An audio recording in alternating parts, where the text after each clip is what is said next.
three different Man City formations, two contrasting halves of football, and number one spot in the group for Man City in the Champions League as they are able to overcome RB Leipzig 3-2. But it was made so much harder than it needed to be. The first half was truly horrendous. The likes of Ruben Diaz, Rodri having shocking performances. Second half much better, City scoring 3 goals and ultimately winning the game. But what was the story of the game? Why was City so bad in the first half, so good in the second half? What were the tactical changes and the formation changes that impacted and changed the game? That's what I'm going to try to analyse and explore in this video with the help, as always, of stills from the game as well as my trusty tactics board. And this is actually where I want to start this video, the lineups. City with their standard 3-2 shape, Akanji pushing up into the midfield. RB Leipzig threw a bit of a spanner into the works. They basically exclusively lined up with a back 4.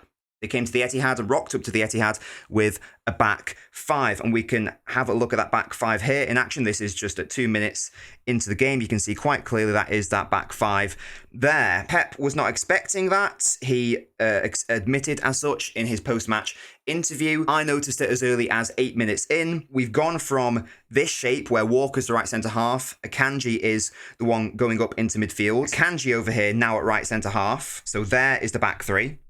Rodri was on his own, and Walker, who's out of frame here, was pushed to the right wing. So in terms of how that looked, Akanji went to the back, Rodri there, Bernardo tucked in, Walker pushed all the way up to the right wing. Now, the idea of this was to create this sort of 3-1-6 shape, basically to try to outnumber Leipzig's back 5. You've got RB Leipzig's back 5 there, and you've got the 6 advanced City players. You've got Grealish, Foden, Lewis, Haaland, Bernardo, and then just off screen is Kyle Walker at right wing. But couple issues with this. First of all, it left Rodri absolutely isolated, just totally on his own. Look at the disconnect between him and the midfield. Everyone is ahead of him. He didn't have a good game anyways. Passing was totally off, but this just further isolated him and compounded the issue.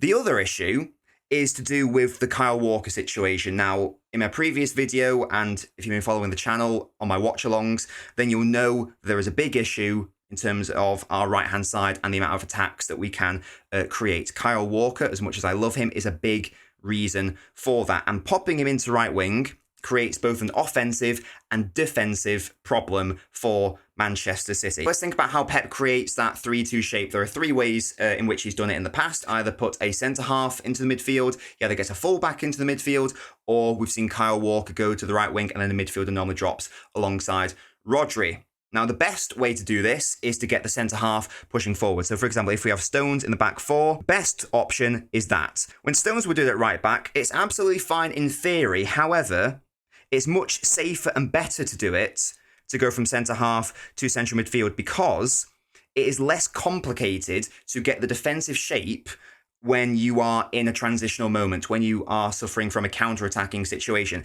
It's easier for the right centre-half to just go wide and Stones to drop, rather than it is for the right back to go in and then Stones to go round there. It's just a slight little feature. However, it's not a coincidence that Pep trialled it with, first of all, Lewis and then Stones at full-back and then settled on the centre-half doing that job. City are most vulnerable in transitional and counter-attacking situations, so it makes sense to minimise the damage that can be caused as much as possible. And this is where the idea of pushing the right back to right wing is a big problem, not just offensively, but also defensively. Now, in addition to the fact that Rodri is just totally isolated here, we didn't even bother dropping Lewis or Foden or Bernardo in there. This creates a big issue, and it's one of the reasons why we conceded one of the goals against Leipzig. So not this goal. I mean, this was the first goal. I can't really explain this. This is just a really insane moment of madness by Akanji. It's just the keeper punched up and Akanji just makes an error. So I can't blame that on the system. However, what I can blame on the system is the second goal. This is where we lost the ball for the second goal. Really high up the pitch. Notice how high Kyle Walker is up the pitch. That is the right back without the ball, the right winger with it. It's really obvious just to the eye that there's much less distance for a midfielder to drop back into centre-half than it is for a right winger to go all the way back to right back. And this is why this Kyle Walker role long-term can't be a thing. It has to be a short-term stopgap solution whilst John Stones isn't available. But I just don't really understand why we went to that in this game, because we lose it here And yes, Akanji probably shouldn't dive in. And yes, Ruben Diaz shouldn't dive in. But just from 1 or 2 passes, Leipzig are in on the halfway line, and Leipzig were really good in this game. Let's make no mistake about that. They were really good in terms of their press and in terms of their counterattacks. But this should not happen. And yes, there were individual errors, but there was also a big systemic issue of Kyle Walker, the right back, being the right winger, being so far up. So it means if we do lose the ball, we are basically shafted. City's left side, fantastic. We'll touch on that later. Right side, we've covered the offensive issues before with Alvarez. That is still an issue. We'll get on to Alvarez. But I did also mention in the Liverpool video, Kyle Walker is also a big problem. Nothing being created on our right side, basically. Conversely, look at how much Leipzig were attacking down our left. Again, there's no coincidence that we leave such big gaps by pushing our defender up to the right wing. We leave so much space in behind for them to attack in transition. So it was an offensive issue, it was a defensive issue. And that was basically the story of the first half. Now, all that being said, we should have scored probably about 3 or 4 goals. Ruben Diaz here, free header, should do so much better there. Here's another chance. Gvardiol, who was fantastic in the game, as was our entire left side, fizzing that ball into Rico Lewis. He did that continually throughout the game. Rico Lewis has to do better and has to score there. Haaland running onto that. He should bury it, just absolutely skies it and gets it wrong. Once again, Gvardiol on that left-hand side picks it up, plays it in between Leipzig's midfield into Rico Lewis. Rico Lewis is so well to turn. Haaland is asking for it, and that's exactly what Lewis does. I noticed that we went quite direct to Haaland in the first half of this game. In particular, massive contrast to what we did against Liverpool. We just didn't find him. Lewis did find him. Haaland's touch lets him down. He should do so much better there. And just touching on all those moments where Gvardiol was so good, let's compare him to Kyle Walker. Now, maybe it's not fair to compare it directly because Gvardiol played the full 90 minutes. Walker got taken off around the 50th minute. But generally speaking, look at how many touches that Gvardiol had in the game compared to Walker. Again, he did play more of the game, but it's nearly 100 more than Walker. Walker is offering nothing from an offensive standpoint. This is an issue that is well known by City fans. Our right side this season has just not been at it, whether it's Alvarez or right central midfield, whether it's Walker who's playing as the right winger or even the right centre half. He's just not doing his job, and I do fear that this team has evolved past Kyle Walker and he's becoming a little bit of a liability, and that's evidenced by this pass network from Mark Stats on Twitter. Once again, look at how good the left side is, all the little connections. This was before the substitutes, by the way. Gvardiol, Foden, even Grealish, really nice. The brighter the arrow, the more passing there is. Nothing with Walker and Lewis, barely anything with Walker and Bernardo. It's a recurring theme this season. So what happened? Second half, there was like one moment where Walker attempted to dribble past someone and he managed to just kick it out of play for an opposition throw-in. Pep had seen enough, clearly, and Doku came on and Alvarez came on for Grealish and Walker. Now, what did that mean? It meant another formation change, and this is where Alvarez's best role comes into play, because we switched it to a diamond, essentially. It was Rodri at the base, Rico Lewis right central midfielder, Phil Foden left central midfield, Alvarez at the tip of that diamond. Alvarez in that sort of shadow striker role, Doku and Bernardo on the wings. And within about 20 seconds of the changes, City had scored a goal. Rodri does so well to pick it up, plays it first time into Alvarez, who finds Foden, and it's an unbelievable ball by Phil Foden into Haaland. What a surprise. You play Foden in the middle and he becomes the man of the match. Absolutely unreal game by Foden. And just that left side in general. These are some key moments from that left side. It's Gvardiol fizzing a ball into Phil Foden. Foden finds Haaland. Haaland should do better. Here's another one. Gvardiol once again finds Phil Foden. Foden gets into a really good area, puts in a fantastic cross, and from there, Haaland should score that. Once again, it was that beautiful link up between Gvardiol and Foden on that left-hand side. The beauty of playing Foden in the midfield in what I think is his best position, left central midfield, where he can make better use of his left foot. This is the second goal. I want us to pay attention to Foden in particular here, who obviously scores the goal. Notice how many times he scans, looks around, checks his surroundings. Does it once there, as the ball's coming to Gvardiol here. We carry it on, looks again to Gvardiol, looks again at the space to see what's around him. Looks again to Gvardiol, he's now demanding it. He knows exactly what he wants to do because he's analysed the space around him.